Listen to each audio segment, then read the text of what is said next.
예, 수고들 많습니다. 김해아래 김경수 의원입니다. 우리 한전의 조한익 사장님께 좀 질문을 드리겠습니다.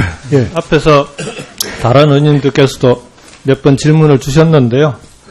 지금 얼마 전에 이제 에너지 공기업 이 구조조정 또는 뭐 기능조정 방안이 이제 발표가 되지 않았습니까? 거기에 보면은 한전과 관련해서는 전력시장, 소매시장의 민간개방 방안이 발표가 됐는데, 전 잘 좀 이해가 안 되는 게요. 이게 이제 전력시장을 민간에 개방하려면, 개방을 했을 때 뭔가 좀, 이 소비자들에게나 또는 어딘가에 좀 실익이 있어야 될 거 아닙니까?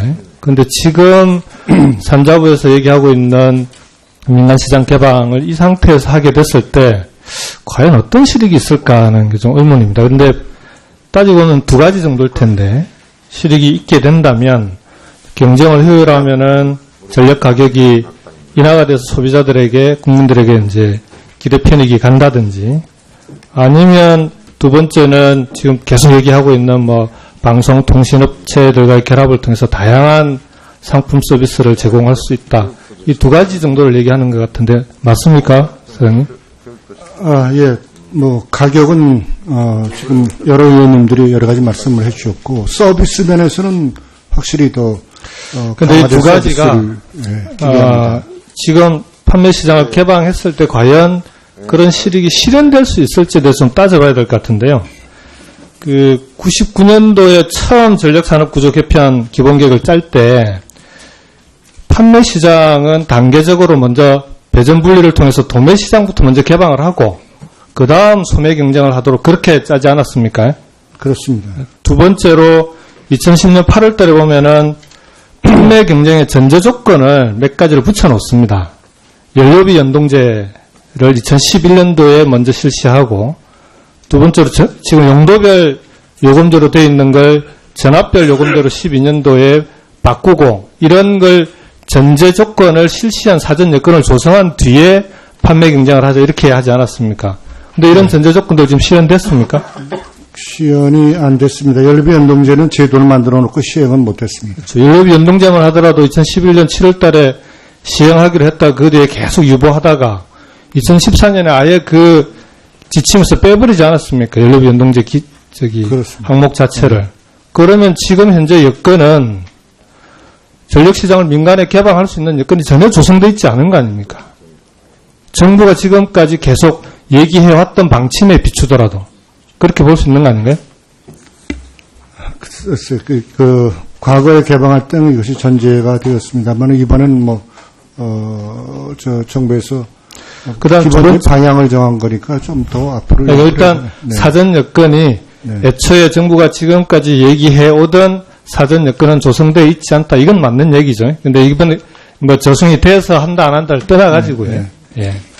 두 번째로 그러면 그럼 이런 여건이 조성되어 있지 않은 상황에서 전력시장을 개방했을 때 소매 경쟁부터 개방을 했을 때 아까 몇 분이 지적하셨듯이 지금 우리 전력 요금 체계 중에서 용도별 요금 체계 중에서 우량 고객만 편취하는 그렇게 해서 실제로 고수익 고객만 가져가게 되면은 한전 입장에서는 농업용, 주택용, 교육용 이런 원가 보전을 하고 있는 원가 이하로 돼서 보전을 하고 있는 이런 데 있어서는 인상 요인이 필연적으로 발생할 수밖에 없는 거 아닙니까? 만일에 우량 고객 편취 현상이 발생한다고 치면 그렇다면 그럴 가능성이 있습니다. 그렇죠. 예.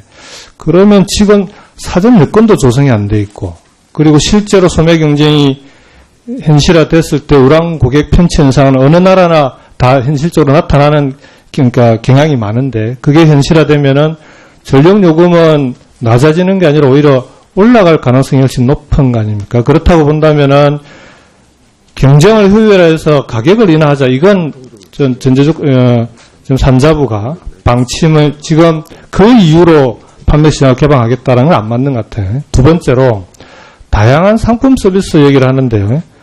다양한 상품 서비스를 개발하는 이유도 결국은 국민들한테 그런 다양한 상품 서비스를 제공하기 위해서 하는 거 아닙니까? 그런 다양한 상품을 제공했을 때 국민들에게 실익이 오기 때문에 제공하자는 거잖아요. 그런데 지금 그 산자부에서 내놓은 자료에 있는 뭐 일본의 소프트뱅크사라든지 이런 사례들을 보게 되면은 상품 서비스가 다양해지는 건 맞는데 과연 국민들에게 그걸 통해서 전력 요금만 놓고 보면은 과연 전력 요금이 낮아진다든지 해서 국민들에게 그런 실익이 가고 있는지는 좀 의문입니다. 오히려 300km 이상의 고용량, 고수익 고객들만 소프트뱅크사가 대상으로 하는 상품들 내놓고 있거든요. 그럼 결국은 그 이하로 쓰고 있는 사람들 같은 경우에는 다양한 상품 서비스의 혜택도 보지 못하고 오히려 300km 이상의 고용량만 민간 회사들이 가져가게 되면은 한전 입장에서는 오히려 거꾸로 좀 불이익이 생기는 그런 그 그러니까 전기요금 인상의 요인들만 생기는 그런 이것조차도 결국 그런 결과가 발생할 가능성이 높은 거 아니냐 그렇게 보는데 사장님 생각 어떠신가요? 아무튼 뭐 제가 오늘 굉장히 여러 의원님들로부터 유사한 질문을 받았습니다만 생각했던 것보다 많은 그 강도 높은 관심을 가지고 계시냐 하는 것을 제가 인식을 했습니다. 그래서요. 예. 그 제안을 하나 드리면 이걸 꼭 민간 시장의 판매 경쟁, 그러니까 소매 시장을 개방해야만 그런 다양한 상품 서비스가 가능한 건지 그건 한전에서 한번 좀 검토를 해주셨으면 좋겠는데 예를 들어서 한전과 그런 방송통신 업체들과 민간 업체들과 함께 그런 상품을 개발할 수 있는 방법은 없는지 꼭 소매 시장을 개방해야만 가능한 건지 예를 들어서 방송이나 통신의 서비스하고 전력 상품을 결합하는 그런 새로운 상품을 함께 만들어낼 수도 있는 거 아니냐. 그건 현재 우리 한국전력공사법에 의해서 못하게 돼 있습니다. 예를 들어서 그러니까 법적으로 제도적으로 안 되게 돼 있으면 차라리 그 법을 고쳐서 제도를 고쳐서 그걸 만들어내는 게 낫지 그걸 전력시장을 개방하는 게 맞냐. 이런 차원에서 한번 검토해 주십시오.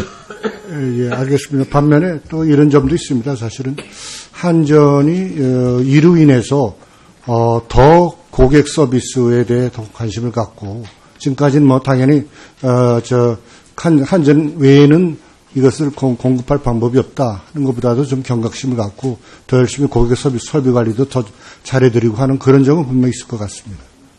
네, 김경수 의원님 수고하셨습니다. 다음은 김종훈 의원님 질의하시겠습니다.